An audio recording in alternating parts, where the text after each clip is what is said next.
Welcome back. I hope and I think you are beginning to understand.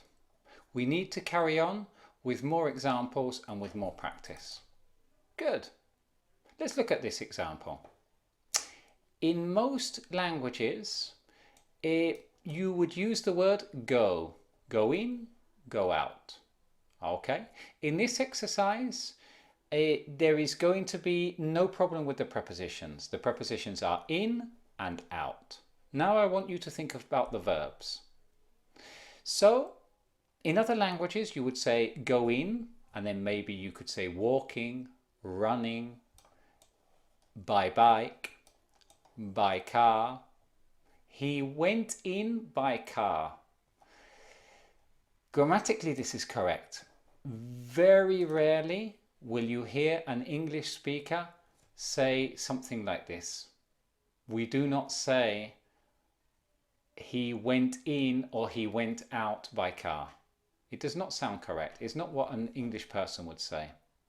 So, for this exercise, I want to cancel the word go. Okay, don't say go. I'm going to show you this, and now I'm going to hide it. And I want you to think. One verb, one preposition. Okay, so go in by car or go in running is no longer an option. One verb, one preposition. So, remember to stop the video to think and to give an answer. So let's start with the car. Okay, let's say that Samantha. So what is the answer? What is she doing? And in what direction? The direction is in, that's okay. But what they are doing is driving. She drove in, or she drives into the garage. Then she drives out of the garage. Good. It's as simple as that. The problem is not that it is complicated, but that it is very different to other languages. So you have to change your way of thinking. Let's try again with the bicycle. So, Samantha, this time, drive in is not correct.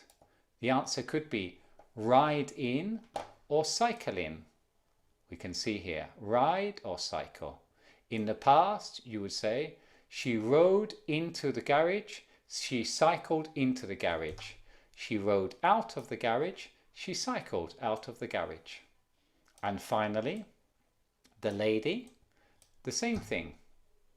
She ran into the garage or she walked into the garage. She ran out of the garage and she walked out of the garage. You see? And this happens with a lot of options. So here we go. Let's say that they are leaving. They are leaving. Not necessarily far, but not here. So, what would you say? That they went away? That really doesn't say much, and you are not using the phrasal verb to show exactly what is happening. Okay? What is happening is that they are going by car, and again, with two words. Can you think? Drive away. Okay, so they got into the car and they drove away. They got into the car and they drove away. She said goodbye and she walked away, or she ran away. Okay. Samantha waved and she rode away. She cycled away. I've given you these examples. Drive, walk, ride, cycle, run. I could give you other examples. For example, in past, hurry, to be quick about something, to move quickly. Shoot, like a gun, extremely fast. He shot away, extremely fast. He strolled away, Stroll is to walk very relaxed, in a very relaxed way. He stormed out. He left in a very bad mood. The word storm tells you of this person's mood. You see, think of in your language how you would be able to say he stormed out. You would have to say he left the room very angrily.